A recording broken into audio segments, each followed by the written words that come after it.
Di luar lagi hujan, dingin-dingin gini enaknya baca buku sambil nikmati coklat hangat. Assalamualaikum sobat semua.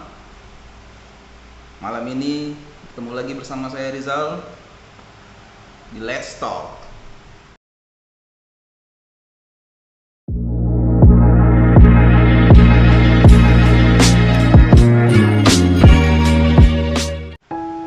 Di video kali ini saya akan mencoba membahas mengenai dampak dari perkembangan media sosial di zaman ini serta pengaruhnya bagi kita, terutama juga bagi anak-anak kita yang sangat mudah terpengaruh atas apa yang dia lihat di media sosial. Seperti yang kita ketahui saat ini, anak-anak sangat mudah mengakses media sosial dengan menggunakan smartphone yang sudah mereka bisa dapatkan, walaupun usia mereka belum bisa dikatakan cukup untuk memegang smartphone. Sosial media adalah gerbang informasi terbesar saat ini. Segala bentuk informasi bisa diperoleh, baik itu negatif, positif, benar ataupun salah, nyata ataupun hoax, semua bisa diperoleh real time bahkan. Bukan hanya sebagai gerbang informasi, sosial media saat ini juga digunakan sebagai ruang bagi orang-orang atau konten kreator yang ingin menumpahkan karyanya, baik itu dalam bentuk video, foto, ataupun cerita dan lain-lain. Di sini kita sebagai penikmat media sosial atau pengguna media sosial dituntut untuk lebih bijak dalam menyaring segala bentuk informasi, video, cerita, berita, agar kita bisa memilih mana yang benar dan mana yang pantas untuk di-share ataupun mana yang pantas untuk diabaikan. Kita juga berperan untuk membatasi agar anak-anak kita jangan sampai melihat atau menonton hal-hal yang tidak pantas untuk dia lihat di usianya yang belum cukup. Di sosial media ini kita bisa menemukan banyak hal positif. Contohnya di YouTube, kita bisa melihat berbagai jenis video, mulai dari hiburan, tutorial, informasi, berita, apapun bisa kita peroleh di YouTube saat ini. Namun sayangnya banyak juga hal negatif. Saat ini kita bisa mendapatkan berita-berita secara real time yang disiarkan secara streaming di YouTube. Anak-anak juga bisa belajar mencari informasi untuk pelajarannya via YouTube. Para mahasiswa juga bisa mengembangkan pengetahuannya atau mencari informasi-informasi untuk mata kuliahnya juga melalui YouTube. Banyak hal positif yang bisa dimanfaatkan di YouTube selama bisa menempatkan itu dengan baik.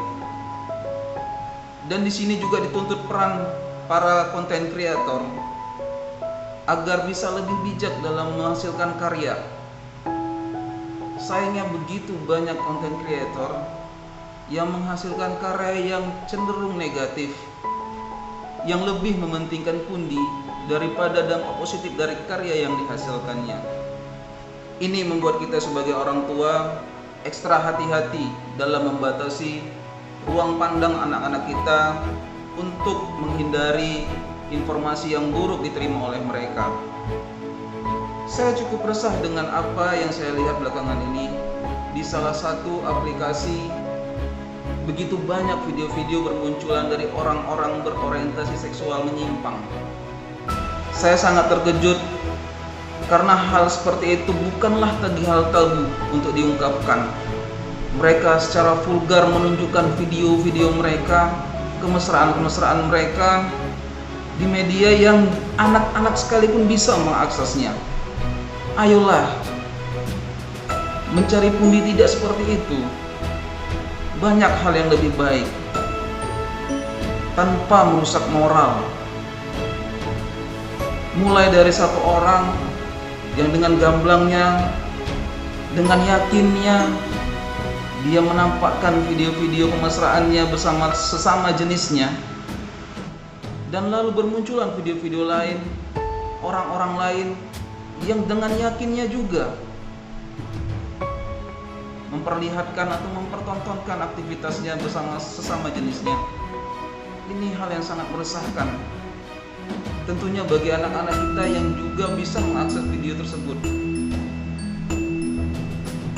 Jika Anda merasa apa yang Anda lakukan itu adalah benar, jika Anda merasa apa yang Anda lakukan itu adalah takdir, Anda menyalahkan Tuhan atas apa yang Anda lakukan. So keep in yourself. Jangan bagi sama anak, jangan pertontonkan itu pada orang. Itu adalah aib. Bukan hanya video seperti itu, banyak juga video-video dari para konten kreator yang berisi tentang kata-kata umpatan, kata-kata makian, kata-kata kotor yang mereka sudah tidak ragu untuk mengucapkannya. Mereka membuat video itu atas dasar kebebasan, atas dasar keterbukaan, apa adanya. Inilah kami. Untuk apa menutup-nutupi? Untuk apa terlihat baik?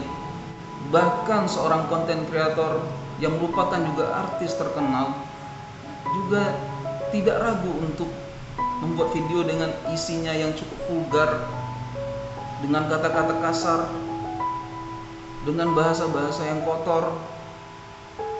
Ini sangat disayangkan karena mereka sangat mudah meraih netizen, mereka sangat mudah meraih penonton, jutaan viewers, jutaan followers, jutaan subscribers. Dalam waktu 1 menit udah ratusan ribuan yang menonton video mereka. Tapi yang dipertontonkan adalah hal yang tidak bermanfaat, hanya sekedar tontonan kosong tanpa ada pendidikan di dalamnya. Ayolah para konten kreator, buatlah karya dengan tanpa mencampakkan moral. Kasihan anak-anak yang begitu mudah terpengaruh.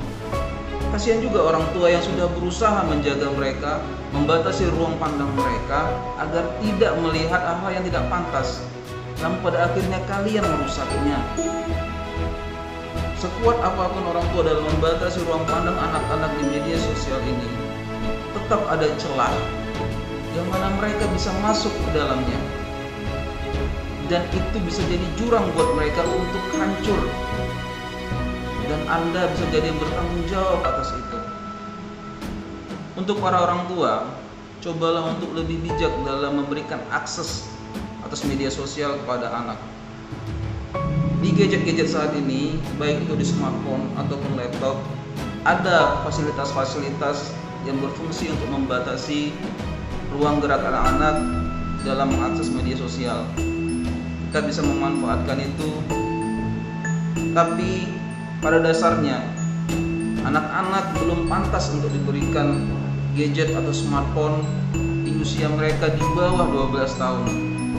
Karena itu dapat merusak baik daya pikirnya, baik daya penglihatannya.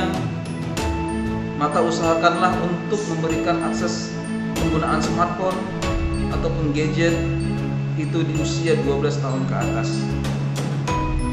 Kalaupun memang perlu, maka awasilah penggunaannya, batasilah penggunaannya. Saat ini, ibu-ibu atau bapak-bapak yang bosan melihat anaknya menangis, langsung menyerahkan handphonenya atau smartphone-nya untuk anaknya biar diam. Ini adalah perbuatan yang salah. Tidak hanya itu, cara agar anak bisa diam dari tangisnya. Anak-anak juga butuh tangan orang tuanya. Zaman dahulu tak ada smartphone. Anak-anak diperlakukan dengan baik oleh orang tuanya agar bisa diam dari tangis. Jadi tidak harus dengan smartphone. Kasihan anak Anda. Secara otomatis Anda sudah menjerumuskan anak Anda. Anda sudah merusak tumbuh kembang anak Anda. Jika dari kecil, dari bayi, sudah dibiasakan menggunakan smartphone, maka akan terbiasa. Dan pada akhirnya dia bisa berontak. jika dia tidak bisa memperoleh smartphone tersebut. Maka dari awal, dari bayi, dari kecil, cobalah untuk tidak mendekatkan dia dengan gadget atau smartphone. Ini adalah hal yang saya terapkan pada anak saya. Hingga saat ini saya bisa mengendalikannya dalam penggunaan smartphone. Walaupun pada saat ini sistem pengajaran menggunakan sistem daring, itu tetap tidak mempengaruhi dirinya untuk kegandrungan pada penggunaan smartphone. Saya bisa lebih mengarahkannya ke hal-hal yang lebih baik, membaca contohnya. Melalui video ini, saya berharap bagi para konten kreator, walaupun kemungkinannya kecil bagi kalian untuk melihat video ini, cobalah untuk menghasilkan karya yang lebih baik, yang lebih positif. Tidak hanya melihat dari sudut entertainingnya aja, tidak hanya melihat dari sudut pundi-pundi yang dihasilkannya aja. Cobalah untuk memikirkan dampak atau manfaat yang lebih positif bagi para penikmatnya. Tolong bantu juga para orang tua di luar sana agar lebih mudah mendidik anaknya tanpa terpengaruh dengan hal-hal negatif yang dilihatnya melalui media sosial. Ayo, banyak hal positif yang bisa dibuat. Ingatlah, setiap kebaikan yang Anda berikan, setiap kebaikan yang Anda hasilkan, dampaknya akan Anda dapatkan seumur hidup. Namun jika keburukan yang Anda berikan atau keburukan yang Anda perlihatkan, maka dampaknya juga akan Anda rasakan seumur hidup. Bukan hanya di dunia, namun akan Anda bertanggung jawab juga di akhirat kelak. Yuk menjadi konten kreator yang smart, yuk menjadi konten kreator yang baik, hasilkan karya yang terbaik agar bisa dinikmati oleh para penikmat video Anda. Kita sama-sama berharap baik YouTube, Facebook, TikTok, ataupun aplikasi apapun, Instagram, Twitter, agar bisa lebih meningkatkan kebijakannya dalam menampilkan video-video atau konten-konten ataupun berita-berita, agar kita para penikmat bisa lebih nyaman dalam menikmati segala bentuk informasi ataupun video-video tersebut. Demikianlah video ini, mungkin sedikit curhat karena saya cukup merasa risih dan mulai merasa resah dengan video-video yang mulai bermunculan saat ini. Jadi tugas kita sebagai orang tua agar bisa lebih meningkatkan pengawasan kita kepada anak-anak. Kita sebagai penikmat media sosial bisa lebih menyaring informasi yang kita terima.